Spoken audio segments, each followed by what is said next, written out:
Eric Holloway came home just after sunrise. His keys hit the entryway table with the familiar metallic clink, shoes by the door, jacket tossed over the chair, all the ordinary sounds of a husband returning home. Except nothing about this morning was ordinary. I was sitting at the kitchen table when he walked in. My coffee had gone cold hours ago. I had not slept.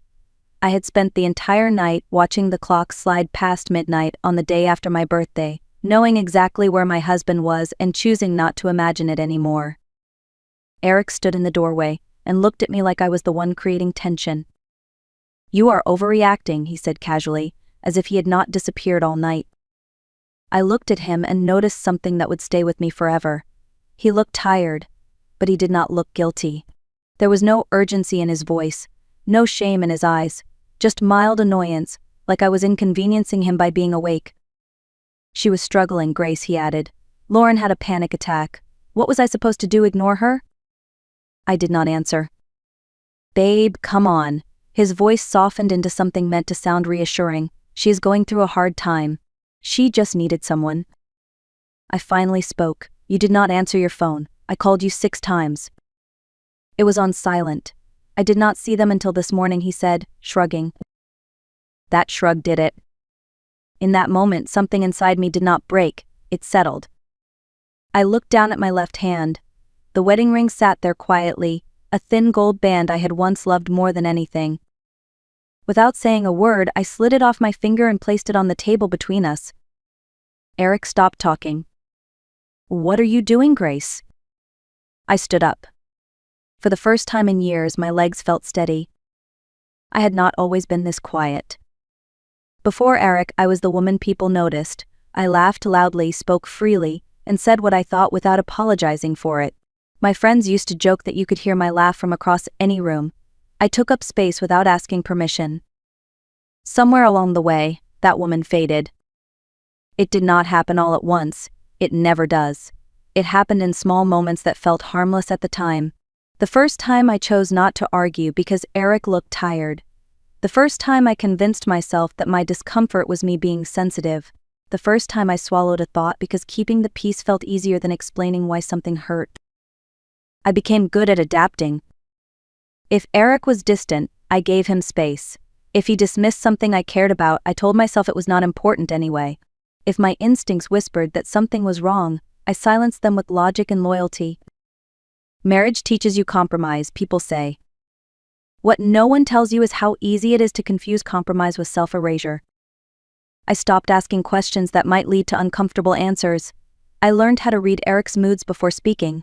I learned how to smooth things over, how to make myself smaller so the relationship could feel bigger. I told myself this was maturity. But the truth was simpler and harder to admit. I was slowly abandoning myself in order to keep a marriage intact that was quietly breaking underneath my feet. Sitting at that kitchen table the morning after my birthday, I could finally see it. I had not changed because I had grown. I had changed because I had learned how to disappear. Lauren had always existed on the edges of our marriage. Eric mentioned her early in our relationship, almost casually, like he was checking a box. High school sweetheart. 4 years together. The kind of bond that never really goes away, he said, smiling like it was a harmless piece of history. I smiled back. I told myself mature adults could stay friends with their exes. I wanted to be secure, reasonable, the kind of woman who did not feel threatened by the past. At first, it really did seem harmless.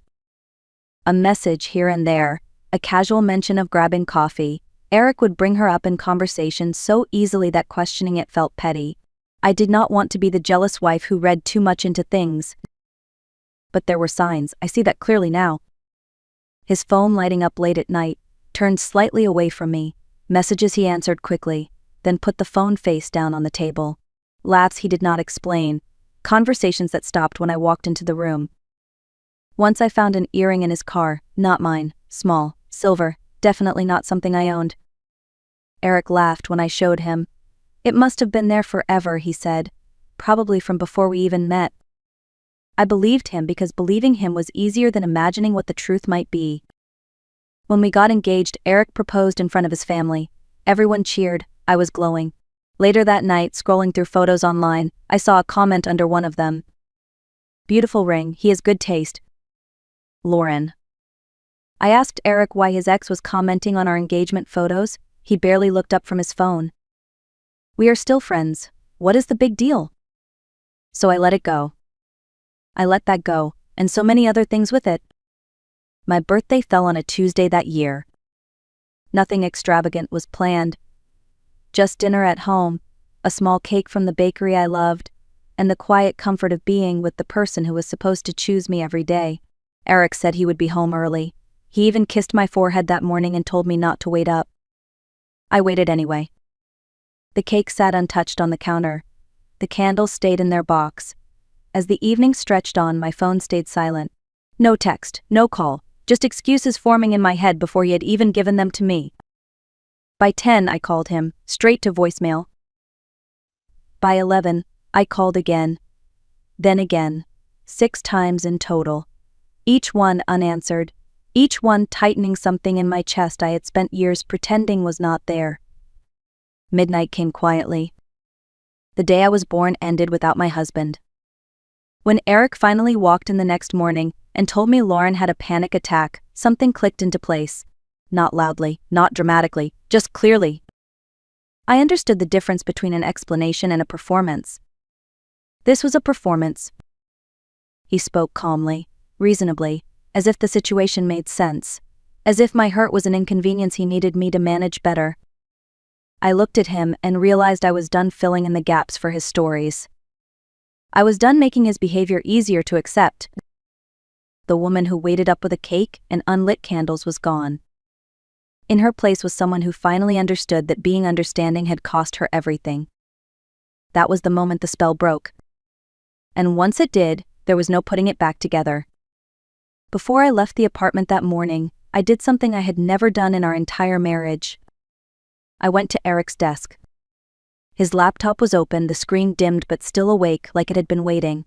I stood there for a moment, my hand hovering above the trackpad. Trust had always been my rule. I told myself marriage only worked if you believed the person beside you. What a convenient belief that had been. My fingers moved before my fear could stop them.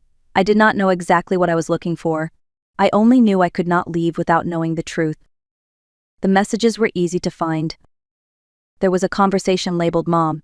I almost closed it out of habit. Eric talked to his mother often. But something about the timing caught my attention. The messages were from the night before, from the hours he had been gone. I opened it. It was not his mother. Last night was perfect. I missed you. Me too. I will tell her I had a work emergency. She still does not suspect anything. That was when my breathing changed. I kept scrolling. My hands were steady, but my stomach turned with every line. Message after message. Weeks, months, years. Jules is clueless. Always has been. That sentence stopped me completely. This was how my husband spoke about me. Not with anger, not even with guilt, with casual certainty.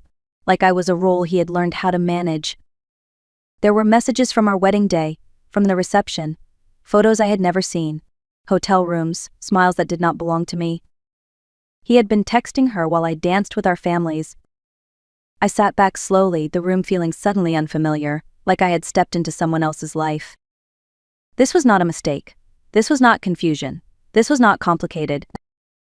This was a choice, made again and again, while I stood beside him believing in a marriage that had never truly existed.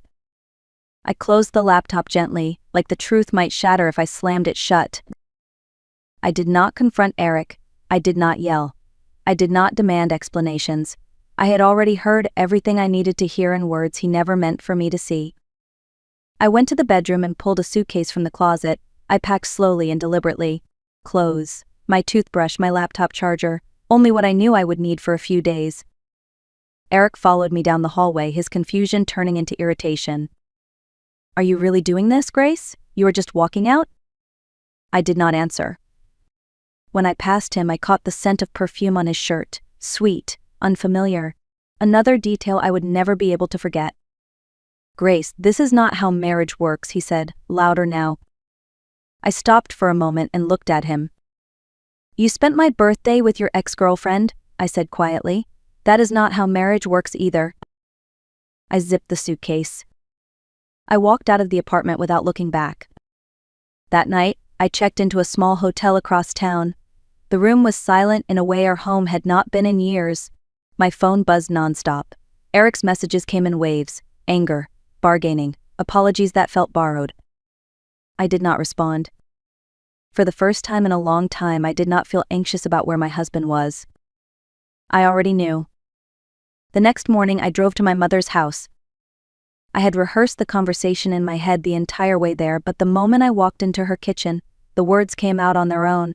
The birthday, the messages, the years of lies I had only just uncovered. I did not soften anything. I did not protect Eric's image. For the first time, I told the truth exactly as it was. My mother listened without interrupting. She did not gasp or rush to fill the silence. She just watched my face, the way mothers do when they are piecing together things they have sensed for a long time. When I finished, she reached across the table and took my hands. "I knew something was wrong," she said quietly. "Every time you came home, you looked smaller. I did not want to push before you were ready." That was when I started to cry. Not loud, dramatic sobs, just quiet tears slipping down my face as the weight of pretending finally lifted. "I thought if I tried harder he would choose me," I said. "I thought love meant understanding everything." My mother squeezed my hands. "You were always enough, Grace. He was just never willing to give you the honesty you deserved." Sitting there in her kitchen, I felt something unfamiliar settle into my chest. Support. Not advice, not judgment, just someone standing beside me, not asking me to minimize my pain or explain it away. For the first time since my marriage began to unravel, I did not feel alone. And that made all the difference. 3 days later, Eric showed up at my mother's house. I stepped outside before he could ring the bell. I did not want him inside that space. He stood on the porch holding a bouquet of roses, my favorite, his expression carefully arranged into something that looked like regret. "Grace, please," he said softly. "Can we talk?" "About what?" "About us. About fixing this. That is what marriage is, right? Working through the hard stuff." For a brief moment, I felt the familiar pull, the part of me that remembered good days and inside jokes, and the version of him I thought I married. It would have been easy to take the flowers and pretend this was the turning point. But then I remembered the messages. "I read everything, Eric," I said. "All of it." His face flickered, just for a second, enough to tell me he knew exactly what I meant. "That does not mean our whole marriage was a lie," he said quickly. "Lauren was just a weakness. An old habit. It did not mean anything." "If it did not mean anything, why did you lie for 3 years?" He exhaled sharply. "Because I knew you would react like this. You always take things too far. You do not understand that people are complicated."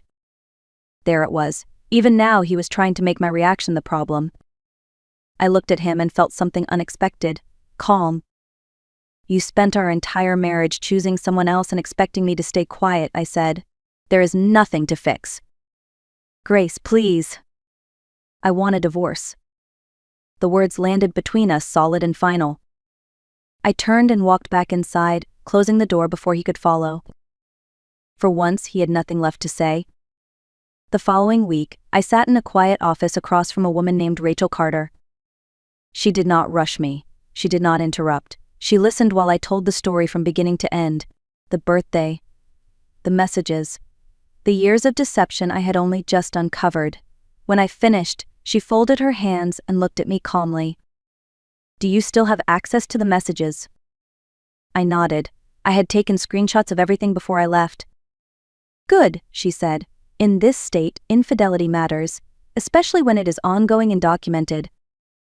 That word landed differently than I expected. Documented. Not emotional, not dramatic.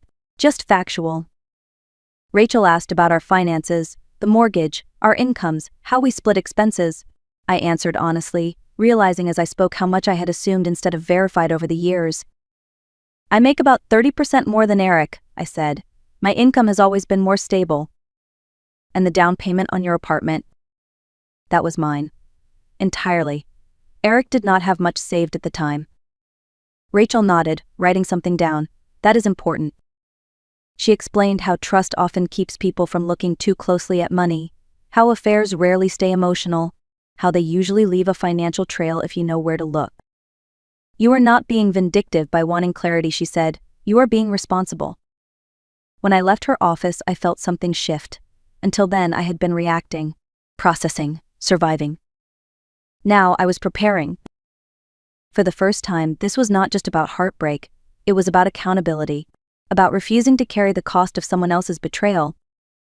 And I was finally ready to look at the numbers. That night, I logged into our joint bank account. Eric and I had always kept most of our finances separate.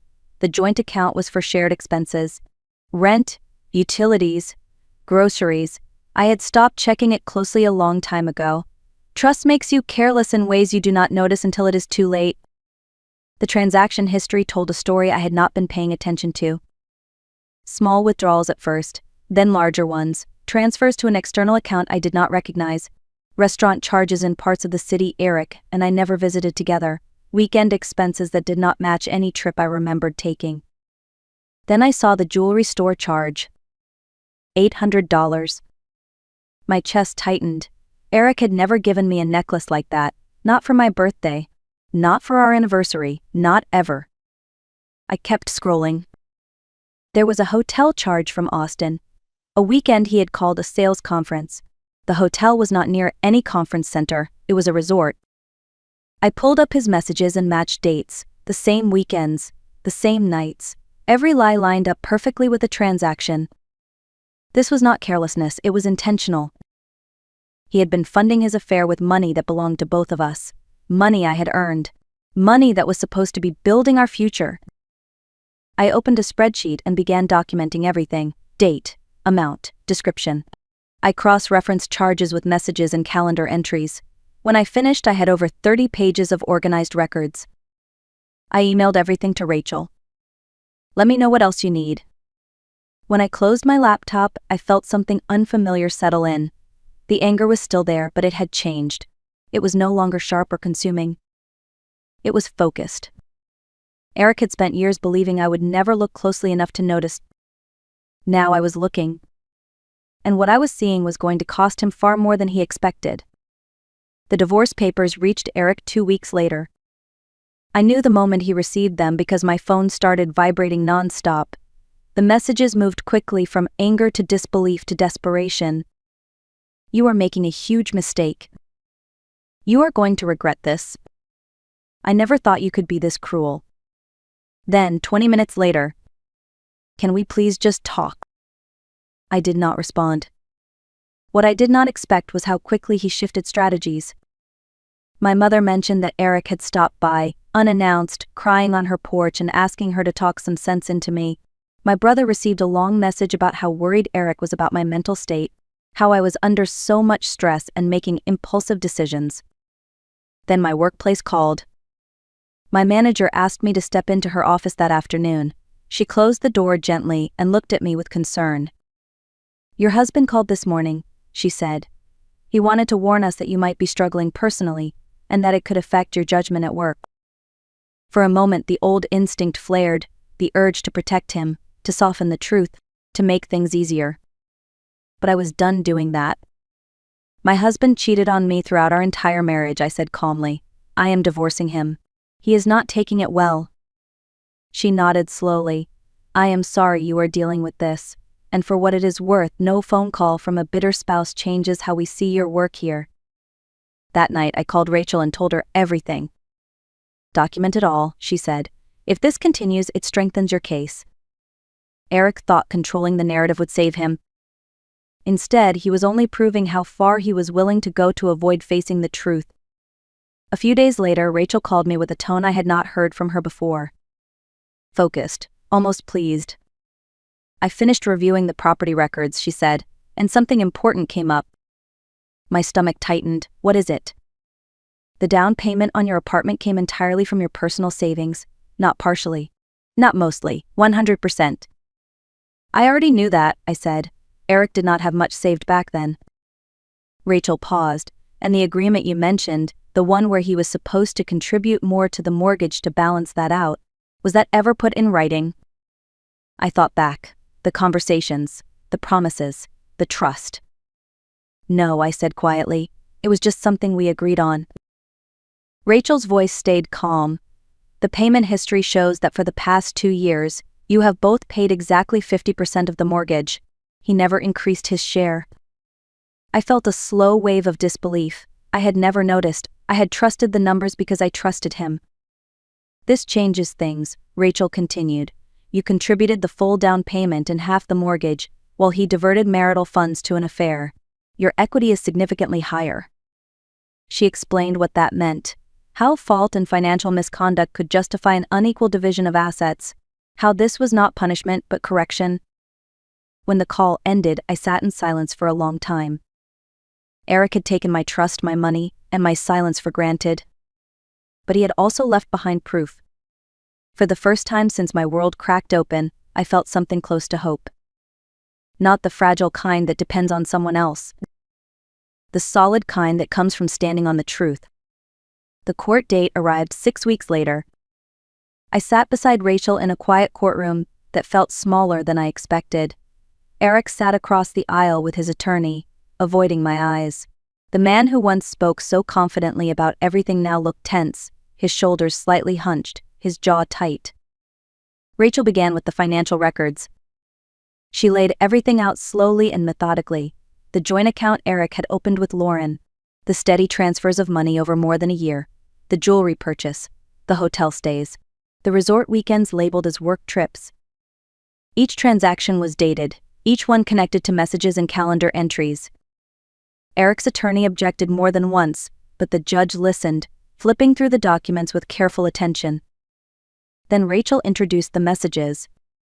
Not all of them, just the ones that mattered most. The ones from our wedding day. The ones where Eric joked about how I would believe anything. The ones that showed this was never a mistake or a moment of weakness, but a pattern that existed before, during, and after our marriage. The courtroom was silent. When the judge finished reviewing the evidence, she looked directly at Eric. Mr. Holloway, is there anything you would like to say in your defense? Eric glanced at his attorney, who gave a subtle shake of his head. There was nothing left to explain. The truth had already spoken. The ruling came shortly after. I was awarded full ownership of the apartment. Eric was ordered to reimburse over $12,000 in misappropriated marital funds. He received no claim to my retirement accounts, despite requesting them. As we left the courtroom, Eric caught up to me in the hallway. I hope you are happy, he said bitterly. You have ruined my life. I looked at him calmly. You ruined your own life, Eric. I just stopped covering for you. Then I walked away. I expected to feel triumphant after the hearing. I did not. What I felt instead was quiet. In the weeks that followed, Eric's carefully maintained image began to unravel. His family knew the truth now. Not the softened version he preferred, but the real one. The messages. The money. The lies that stretched back years. Friends who used to laugh easily around him grew distant. Invitations stopped coming. Conversations became shorter, polite, careful. Lauren disappeared from his life not long after the ruling. The secrecy that had once made their relationship exciting was gone. There was nothing romantic about court documents and repayment schedules. Eric tried to reach me more than once, long messages about how unfair everything was, about how I had taken things too far, about how I could have handled it privately. I did not respond. Something important had shifted inside me. I was no longer angry enough to argue or hurt enough to explain myself. He was not my responsibility anymore. What surprised me most was the absence of satisfaction. I did not feel joy in his discomfort. I did not feel vindicated. I felt free. For years I had carried the weight of his choices without realizing it. I had adjusted, excused, and absorbed the cost of his behavior. Now that weight was gone. Eric was facing consequences, not because I wanted revenge, but because I finally told the truth and refused to protect him from it. And that was enough. 6 months later, I stood alone in the apartment and looked around as if seeing it for the first time. It was mine now, legally and completely. I had repainted the bedroom a soft sage green, a color Eric never liked. I moved the furniture, donated the pieces that held memories I no longer needed, and filled the space with light, plants by the windows, art on the walls that I chose without asking for approval. The apartment that once felt heavy now felt calm. The divorce had been finalized 2 months earlier. Eric paid the court-ordered reimbursement, though not without complaints from his attorney. The last I heard, Lauren had ended things with him shortly after the hearing. Apparently, the relationship lost its appeal once it was no longer secret. What surprised me most was how much energy I had now. I was no longer managing someone else's moods or monitoring lies that never quite added up. I started therapy. I reconnected with friends I had slowly drifted away from during my marriage.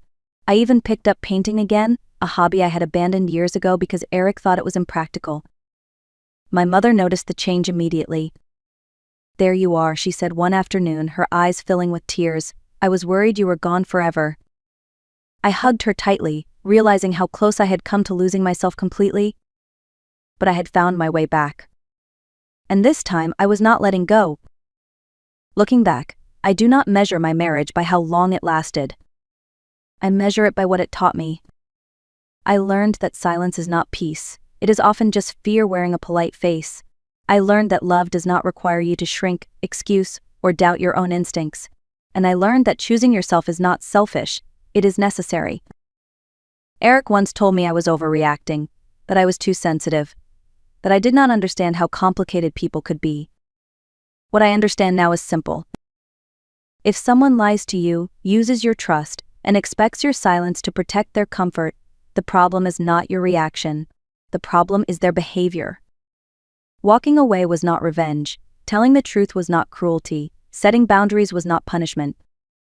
It was survival. If this story resonated with you, you are not alone, and you are not weak for staying as long as you did. Sometimes strength looks like endurance. Sometimes it looks like leaving. If you found value in this story, please like the video, share it with someone who might need to hear it, and leave a comment telling us where you are watching from. Thank you for listening. And remember, choosing yourself is not the end of your story. It is the beginning.